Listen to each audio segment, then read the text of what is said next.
So my name is Nicholas Ridgway. I'm an instructional leadership candidate for West Alabama. This is my signature project for my master's degree. I focused on ELL students and developing some strategies in the school to promote their success, because it's a common occurrence across the state and the country and within our district that ELL students typically score lower on standardized tests and in the classroom than our regular ed. And I'm presenting this project to our science department here at Elkmont High School. So, the why behind my signature project, kind of like what I just said, is I knew that our ELL population here at school is rapidly growing and within our district. And I kind of started this project while I was at the city last year. And then when I transferred over, I noticed that it was a common occurrence between the two different school systems. And so I furthered my research, and I looked and I started researching strategies that have been proven to help our ELL kids. But also, what I found in my research is that these strategies incorporated in classrooms significantly help the entire general ed population, regardless if they're ELL or not. So, what I came to the conclusion of is if we begin implementing these across all content areas, then we're going to see significant growth in all of our kids, not just ELL. So, like I said, at the beginning of my project, I began by looking at the state scores, and then I was like, well, I wonder if this is translated to our district. So I looked at our district scores for Limestone County, and there's a significant drop between ELL kids and kids of any other race. And so I started researching that, and then once I came to that conclusion, here's that data from our Limestone County schools. I have it split between the subject areas. You can see in English that our ELL kids are more than 10% lower than any other race. Math was a little bit of a different outcome. I noticed that Black or African American students were significantly lower. That was surprising to me because it was different than the States. And then with science, again, ELL is about 10% lower. And then after looking at Limestone County, I decided to look at Elkmont. In Elkmont, I know that our ELL population here is rapidly growing. And so we all have at least 10 ELL kids in each of our classes. So that's a lot different than 5 years ago. And so I looked at our data as well and realized that it's more of a significant gap in ours than what it was in the district. And so that was really alarming to me whenever I saw these, and especially whenever you look at only 3% across the board, you know. And so I was like, well, after looking at all this data, what is something that we could do in our school that could specifically help these kids that come to us with no background knowledge, no common generic skills like the majority of our students? So I started to research some things, dug into the data of all these research strategies that have been proven for years and years, and I kind of picked out 5. And those 5 are explicit academic vocabulary instruction, which is where we take 2 to 3 days when we begin a unit or a concept with science, where we specifically focus on academic vocabulary. And instead of moving on to the concept, we just sit down, we just really hone in on the vocabulary, because that's a big part of what we do. And I think it's important across all content areas. And then scaffolded instruction, which is a big push in all of education right now, just breaking down our stuff into smaller, more easier understandable assignments. And then collaborative learning and PBLs, I think it's huge for us, our department as well, and a little bit easier or more applicable because we can do projects and experiments and things like that, more hands-on learning. But I think if collaborative learning and doing small groups and doing problem-based learning or project-based learning in math and in English will really help kids see that real-world application. And then we have collaborative learning, we have visual aids and multi-mobile resources. I know a lot of our PD this summer was talking about ELL strategies, and visual aids was a big one. And this one I began to incorporate in my assessments as well. And I noticed that visual aids really do help my ELL kids specifically. Even my lower level kids, they make a huge jump whenever they're able to visually see the connection. So I think that one's really good as well. And multimodal resources, just having a variety of resources for them to obtain. And that way they can, if they don't understand one resource, maybe they can understand the other. And then we have frequent formative assessments with feedback. I think that's huge because it just drives our instruction.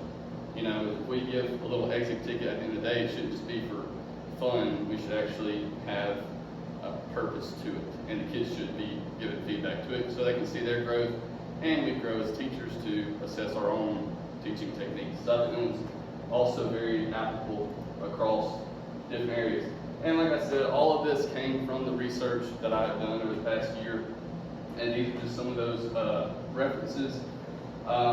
Brooks talks about connecting students to the environment in the world, and I think doing that through PBL and collaborative learning is a big deal because kids learn from different cultures, different backgrounds, and problems that can be real world applied. In City, it talks about instructional rounds that focus on teaching and not teachers, and I think that we are doing this right now here at Elkmont with our common planning, because we're really sitting down and having really good chats about what are we doing, you know, and what are we doing teaching-wise that is affecting our students. So I think that's a big deal, and I tied that into formative assessments because we get to reflect on our own strategies and go from there.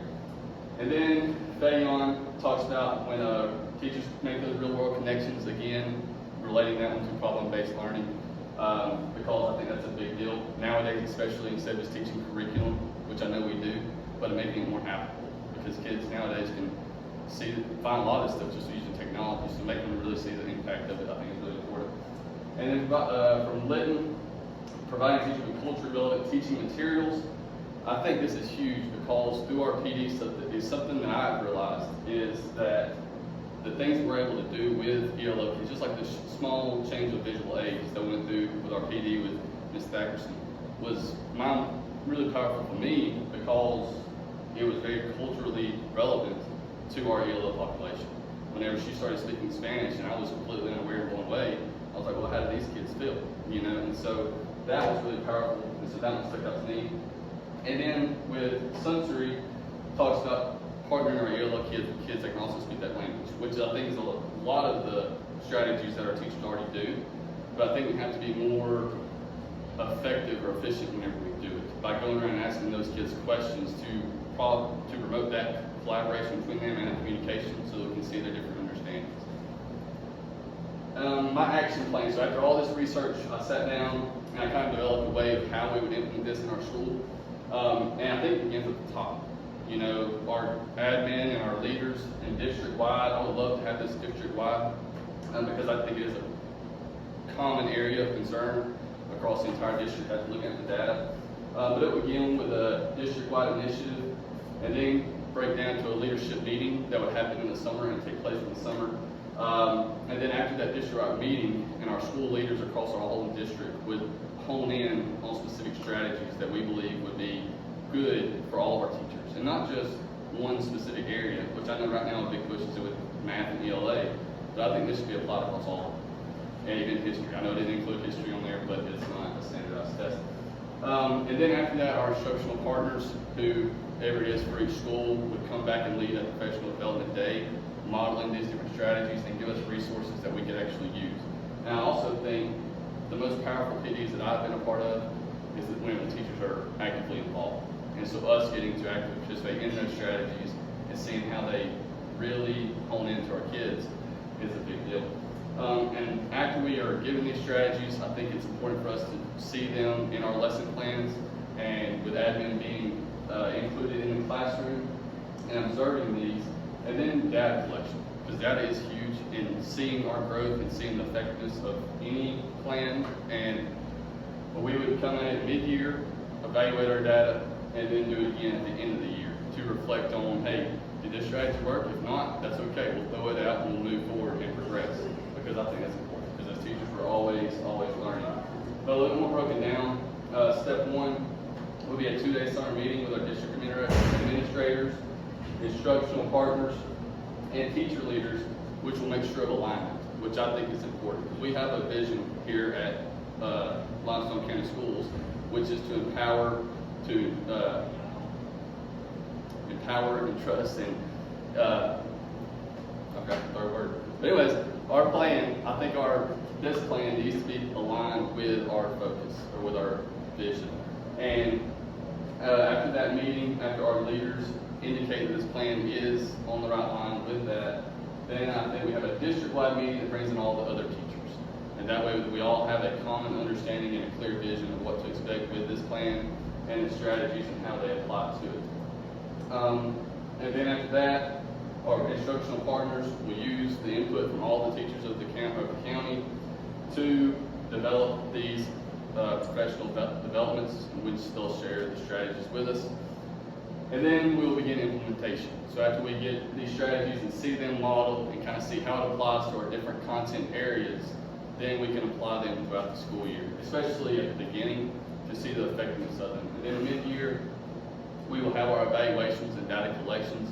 So I know with this year we're having the ACT, and so we can see how our ALO kids compared to last year. And that's a really good thing to have instead of just doing year by year. We can see it halfway and then make changes if need be. And then after that, step 7, we have our second semester evaluations, which is whenever we do our big standardized test with the ACAP and the ACT, which again, we don't get that data until the following year. But I do think it's important for us to be able to access some type of data at the end of the year for us to see, again, the effectiveness of it and to see if we need to make any changes. And then here's my timeline for this. Step 1 is June to July is the summer. And I would never expect teachers to come in during the summertime. I know right now it's crazy because we started in July 28th or something like that. But I do think that's very important for our leaders of the school to be involved in. And so moving on before that, the week before we start back to school, we would have the leaders for each school have a meeting to develop that professional development of those few days we have before school so that they can be modeled by our IPs.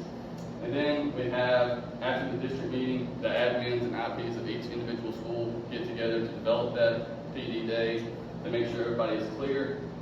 Before start date, again, that is whenever all the teachers will come in. It will be led by our admin and IPs, and then all the teachers will get to experience those different strategies. First semester, step 5, is whenever all this will be implemented. And so all the teachers will get to see if these are being effective in their classroom, which ones work for them. They don't have to necessarily use all 5. You can pick 1 or 2, implement those, and then we will see the effectiveness of them. And then in step 6 is whenever we have kind of our reflection of our first stage of the action plan.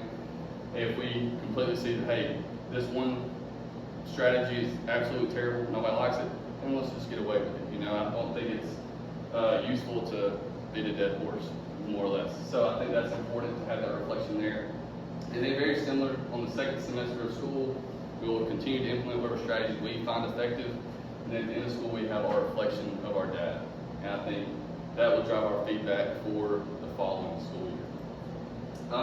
But with all this, I do think that the power of these effective strategies can be huge. And like I said at the beginning, it doesn't just affect ELO kids. I think it's important to see that this will also affect our regular students. And I really do believe that with these being implemented correctly and efficiently, that we'll have at least a 3% growth in all populations, and with a 5 to 10% growth in ELO kids specifically. Because, like I said at the beginning, those kids come to us with no type of skills or background knowledge or anything like that, like the majority of our population. And so those kids will be able to get hands-on experience, will get a lot of background knowledge just by learning from their peers and from visual aids and things that are a lot more applicable to their understanding of where they're at. But yes, this is kind of my expectation, and I've broken it down by the different grade levels. And this was for Elmont High School specifically. And as you can see, the achievement gaps have significantly decreased to what they were. And so I think that's huge for our school and for our students moving forward. So my connections to student achievement. I believe that we can empower our ELO students by utilizing this model because it makes each of these students feel valued and included. I think that's huge for our ELO kids because, whenever they come into us, if they don't speak a word of English, they don't understand anything that's going on. They don't understand their peers, and they pick up on slang terms a lot easier than they do our academic vocabulary. And so meeting these or implementing these strategies will make them feel included, will make them be a part of the learning. And I think that's really powerful for them and meeting them where they're at. And I got that from Zeller, and that was another one of my references. And then my own perception of how it will connect to student achievement is that to build this type of environment in our classrooms, teachers must feel comfortable using a variety of strategies that increases student engagement and collaboration. You know, as a teacher, we should be encouraged to grow each and every year. And I think that's really important. And what we did 30 years ago is not the same as what we do now. And that's just the world we live in. And so I think learning new ways, I think is going to make it more fun for us. And I think we will really see a new passion for education by diving headfirst with open mind into this type of stuff. But after this, like I said, I'm not just, those 5 strategies that I picked are not an end-all be-all. We might find 2 or 3 of those that we do not like, or 2 or 3 of those that are really, really effective. But just 2 or 3, I think, is very strong limits. And I think there's plenty more out there that we could use. And so after that first year of collecting this data and reflecting on all of our data and feedback we have gotten, I think it's important to go back to it and improve. You know, and our vision will change here at Limestone County. And so to make sure that our plan continues to change with our vision, and we have vertical alignment from 1st, 2nd to 3rd, all the way through 12th grade, I think is really important, because all of our teachers should share the same goal of meeting every student where they are and giving them what they need to succeed.